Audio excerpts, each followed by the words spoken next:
आज हम लोग करने वाले ग्रैंड फिनाले है। आज के बाद मेरे चैनल पे ऐसी कोई भी वीडियोस नहीं आएंगे। Free fire, PUBG and CODM के बीच में कंपैरिजन होने वाला है। देखो, अगर हम लोग इन सब चीज़ों की बात करें जो कि हम लोगों को दिखाई नहीं देती, जैसे कि सर्वर्स और कौन सी कोडिंग लैंग्वेजेस यूज़ करी जाती हैं, तो भाई ये वीडियो काफ़ी ज़्यादा कॉम्प्लिकेटेड हो जाएगी। लेकिन हम लोग ट्राई करेंगे कि हम लोग उन चीज़ों के बारे में डिस्कस करें जो कि आप लोगों को भी समझ में आए और सभी लोगों को समझ में आए। तो बिना किसी देरी के वीडियो की तरफ बढ़ते हैं। Point number 1, graphics. ग्राफिक्स ऐसी चीज़ होती है जो कि हम लोगों को बताता है कि first impression is last impression. देखो, वैसे तो ग्राफिक्स को जज किया जाता है यहाँ पे उसके रियलिस्टिक वे में, लेकिन मैं इस तरीके से जज नहीं करने वाला हूँ, क्योंकि भाई बहुत से ऐसे गेम है जिनको रियलिस्टिक वे में नहीं कन्वर्ट किया गया है, मतलब क्रिएट किया गया है। तो देखो, फ्री फायर भी हो सकता है कि उस तरीके से उसको क्रिएट ही ना किया गया हो जिस तरीके से उसके ग्राफिक्स को जज किया जा सकता है, लेकिन उसकी जो उन्होंने स्टोरी ली है वो बैटल ग्राउंड स्टोरी ली है, इस वजह से उसको जज किया जा रियलिस्टिक वे में। लेकिन अगर बात करी जाए जिसको रियलिस्टिक ज़्यादा कहा जाता है, तो देखो अक्सर लोग पबजी को रियलिस्टिक कहते हैं। तो देखो, मुझे ऐसा नहीं लगता कि पबजी भी इतना ज़्यादा रियलिस्टिक है। अगर आप लोग सही से देखेंगे तो मुझे नहीं लगता कि वो बहुत ही ज़्यादा रियलिस्टिक है। तुम लोग उसके कॉस्ट्यूम्स देख लो या फिर उसका कैरेक्टर देख लो, इतना ज़्यादा रियलिस्टिक नहीं लगता। हाँ, मैं मानता हूँ फ्री फायर से ज़्यादा रियलिस्टिक लगता है, लेकिन इतना भी नहीं। सबसे ज़्यादा रियलिस्टिक लगेगा तो वो आपको सीओडीएम लगेगा। सीओडीएम का साइज़ बड़ा है, मैं मानता हूँ, लेकिन सीओडीएम जो है वो ज़्यादा रियलिस्टिक, क्योंकि उसके जो ग्राफिक्स हैं वो भी रियलिस्टिक है, उसमें जो कंट्रोल करने का तरीका वो भी रियलिस्टिक ही है, और जो रिलोड करते हैं वो भी अच्छे स्टाइल में करते हैं। और जो उसकी ड्रेसेस हैं, अगर तुम लोग देखोगे तो उसकी ड्रेसेस को आर्मी बेस्ड बनाया गया है, जिसकी वजह से वो और भी ज़्यादा रियलिस्टिक लगता है। तो देखो, जो सीओडीएम के ग्राफिक्स हैं वो मुझको सबसे ज़्यादा बेस्ट लगते हैं। ये मैं अपना ओपिनियन दे रहा हूँ, किसी और का नहीं दे रहा हूँ। तो मुझको सीओडीएम के ग्राफिक्स सबसे बेस्ट लगते हैं।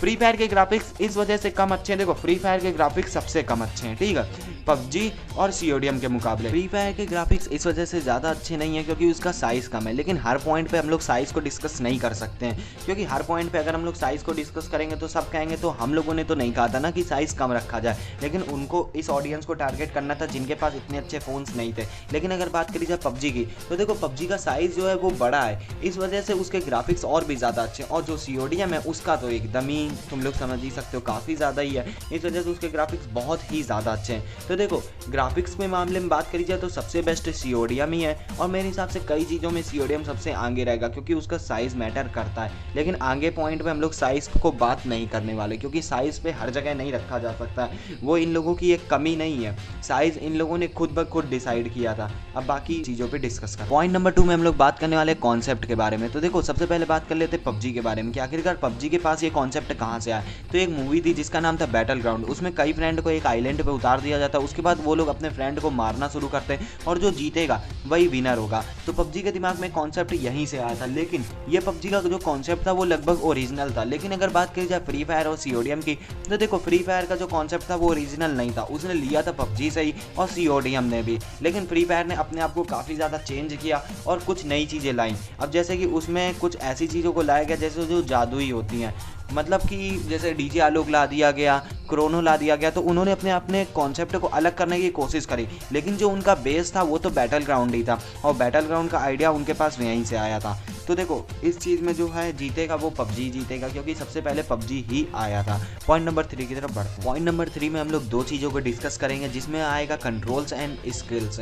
देखो, दो चीज़ों को इस वजह से डिस्कस कर रहे हैं क्योंकि वीडियो को ज़्यादा लंबा नहीं बनाना चाहता हूँ मैं, क्योंकि ऑडियंस जो होती है उनको ज़्यादा लंबा वीडियो देखना पसंद नहीं होता है, उनको कम टाइम में ज़्यादा डिटेल्स चाहिए होती है। तो देखो, अगर बात की जाए कंट्रोल्स की, तो देखो जो फ्री फायर के जो कंट्रोल्स हैं मैं उसको इतना ज़्यादा बेस्ट कहना चाहता हूँ, लेकिन कह नहीं पाऊँगा, क्योंकि फ्री फायर ने एक बहुत ही ज़्यादा बड़ी बेवकूफ़ियत कह लो या कमी कह लो कि भाई वो इतनी बड़ी कमी थी कि वो ऑटोमेटिक एम कनेक्ट वाला। तो देखो, उसमें एम बॉट जैसा लगने लगता है, क्योंकि जब हम लोग अपनी गन्स को चलाते हैं या फिर कहा जाए हम लोग कोई भी गोलियाँ वोलियाँ चलाते हैं, तो हम लोगों का जो एम होता है वो काफ़ी देर तक उस पर कनेक्टेड रहता है। लेकिन अगर बात करें जब पबजी एंड सीओडीएम की, तो उसमें हम लोगों को ऐसा देखने को नहीं मिलता है। वो जो होता है वो काफ़ी ज़्यादा अलग होता है। उसमें कुछ ऐसा सिस्टम होता है जब हम लोग गन्स को चलाते हैं तो जो एम होता है वो अपने आप इधर उधर भागने लगता है, जैसे कि हम लोगों को रियलिस्टिक फीलिंग आती है। अब देखो, यहाँ पे तुम लोग ज़रूर कहोगे कि फिर तुम रियलिस्टिक वे को क्यों जोड़ रहा, जगह अलग अलग चीज़ें डिस्कस होते हैं। तो देखो, कंट्रोल्स का तो सिंपल सा यही फंडा, अगर आप इस तरीके से कंट्रोल दे देंगे जो कि ऑटोमेटिक कनेक्ट कनेक्ट हो जाएगा, तो यार ये चीज़ गलत है।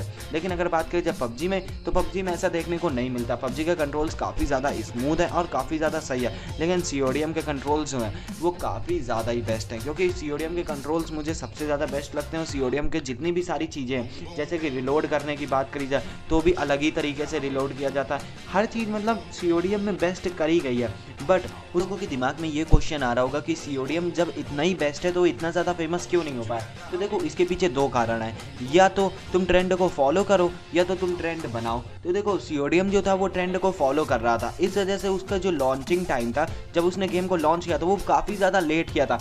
जब तक पबजी एंड फ्री फायर अपनी हाइप क्रिएट कर चुके थे, उसने 2019 में किया था 10 अक्टूबर को, इस वजह से वो काफ़ी ज़्यादा लेट था और उसका साइज़ जो था वो भी काफ़ी ज़्यादा बड़ा था, जिसकी वजह से CODM इतना ज़्यादा नहीं चल पाए। लेकिन अगर बात करी जाए जिनके पास हाई हैंड डिवाइस फ़ोन है, उनसे पूछोगे तो वो हमेशा CODM को ही बेस्ट कहेंगे, क्योंकि CODM में काफ़ी सारी चीज़ें बेस्ट हैं। लेकिन अब बात कर लेते हैं उसी टॉपिक के दूसरे पॉइंट की, कि अब देखो जहाँ पे स्किल्स आएंगी वहाँ पे पे टू विन आएगा ही आएगा। तो देखो फ्री फायर जो है वो पे टू विन है, लेकिन ये नहीं कहा जा सकता कि उसमें स्किल्स मैटर नहीं करती, उसमें भी स्किल्स मैटर करती हैं। लेकिन अगर बात करी जाए पे टू विन की, तो देखो एट्रीब्यूट को खरीदना, किसी गन स्किन्स को खरीद के उसके अंदर एट्रीब्यूट हो, किसी कैरेक्टर को खरीद के तुम लोग अच्छा खेल सको, तो भाई ये चीज़ डिपेंड करती है गेम प्ले में। लेकिन ऐसे बात करी जाए अगर पबजी और CODM की, तो उसमें ऐसा नहीं है। उसमें अगर दो बंदे हैं, एक बंदे की 100 लेवल है, एक बंदे की 1 लेवल है, अगर दोनों बराबर खेलते तो दोनों के लिए बराबरी का मैच होगा। लेकिन अगर फ्री फायर में एक बंदे के पास गन स्किन्स है, उसकी 100 लेवल है और दूसरे बंदे की भी 100 लेवल है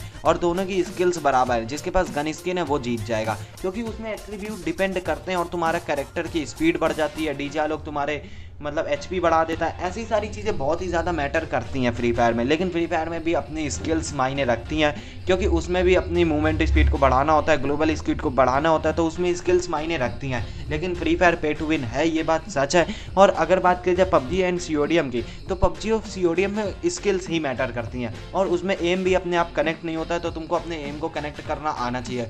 जब मैं फ्री फायर को पहले खेलता था तो मेरी आदत थी कि अपने आप एम कनेक्ट हो जाता था, लेकिन जब मैं फ्री फायर की बजाय पबजी में ट्राई किया, मैंने सोचा कि वीडियो बनाने जा रहा हूँ तो थोड़ी बहुत रिसर्च करनी पड़ेगी, तो जब मैंने पबजी खेला तो मैंने देखा कि उसका जो कंट्रोल्स होते हैं वो बहुत ही ज़्यादा स्मूथ होते हैं। मतलब उसमें जब हम लोग गोलियाँ चलाते तो एम काफ़ी ज़्यादा इधर उधर होता है, जिससे मैं कनेक्ट नहीं कर पा रहा था, जिस वजह से मुझे लगा कि हाँ फ्री फायर के मुकाबले पबजी में ज़्यादा स्किल से डिपेंड करती हैं एंड CODM में भी यही था। तो देखो अगर स्किल्स की बात करी जाए तो पबजी एंड CODM आगे है फ्री फायर से, लेकिन सबसे बेस्ट कौन है ये मैं इसमें नहीं बता सकता हूँ। तो पॉइंट नंबर ऐसा पॉइंट है जिसमें फ्री फायर को कोई भी पीछे नहीं छोड़ सकता, कोई भी नहीं, मतलब इन तीनों गेम में से कोई भी पीछे नहीं छोड़ पाएगा, क्योंकि पॉइंट नंबर 4 है पॉपुलैरिटी। अब देखो पॉपुलैरिटी की बात करी जाए जो फ्री फायर वो हमेशा से ही आगे रहा है। शुरुआत में भले चाहे वो डाउन रहा था, क्योंकि पबजी जो था उस समय वो काफ़ी ज़्यादा हाइप क्रिएट करे था, लेकिन अगर बात करी जाए फ्री फायर की तो धीरे धीरे उसने अपना बेस बनाना चालू किया, फिर उसके बाद कब उसने अपनी बिल्डिंग खड़ी कर ली पता ही नहीं चला। लेकिन अगर बात करी जाए CODM की,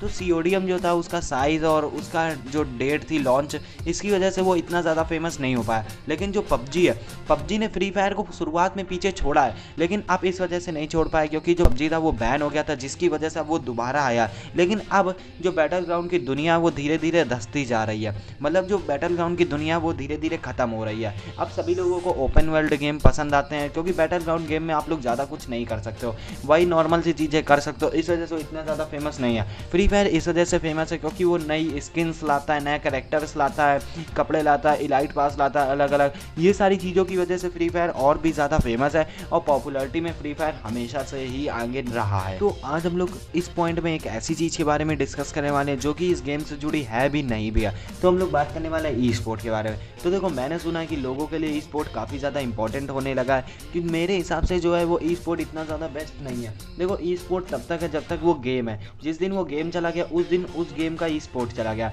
लेकिन अगर बात करी जाए ई स्पोर्ट की, तो ई स्पोर्ट के मुकाबले में सबसे आगे फ्री फायर ही लगता है मुझे, क्योंकि उसी ने सबसे ज़्यादा टूर्नामेंट्स कराए हैं। लेकिन जो प्राइस पूल के अकॉर्डिंग बात करी जाए तो मेरे हिसाब से जो प्राइस पूल सबसे ज़्यादा एक टूर्नामेंट या 2 टूर्नामेंट कराए गए थे सीओडीएम में। तो प्राइस पूल जो सबसे ज़्यादा था वो सीओडीएम में ही था। लेकिन जो पबजी है उसने भी काफ़ी ज़्यादा टूर्नामेंट कराए गए हैं। लेकिन अगर हम लोग क्वांटिटी की जगह क्वालिटी की बात करें तो क्वालिटी वाले जितने भी टूर्नामेंट हुए हैं वो सभी गेमों में हुआ है। लेकिन अगर क्वांटिटी की बात करी जाए तो क्वांटिटी के मुकाबले में फ्री फायर में सबसे ज़्यादा टूर्नामेंट हुआ है और हमेशा होते रहते हैं। और जो यूट्यूबर्स हैं वो भी काफ़ी ज़्यादा टूर्नामेंट कराते हैं। तो फ्री फायर में जो ई स्पोर्ट है वो बहुत ही ज़्यादा इंपॉर्टेंट है और लोग ई स्पोर्ट की तरफ जाना चाहते हैं। लेकिन मैं उनको एक सलाह देना चाहता हूँ जाते जाते कि देखो, ई स्पोर्ट में तुम लोग चले तो जाओगे, कुछ दिन की चांदनी है, फिर उसके बाद अंधेरी रात है। बस इतना समझ जाओ, जो समझ गए वो समझ गए, जो नहीं समझ पाए वो कमेंट बॉक्स में ज़रूर बताना। और अगर आज की वीडियो पसंद आई तो चैनल को सब्सक्राइब कर देना, काफ़ी ज़्यादा ज़रूरी है चैनल को सब्सक्राइब करना।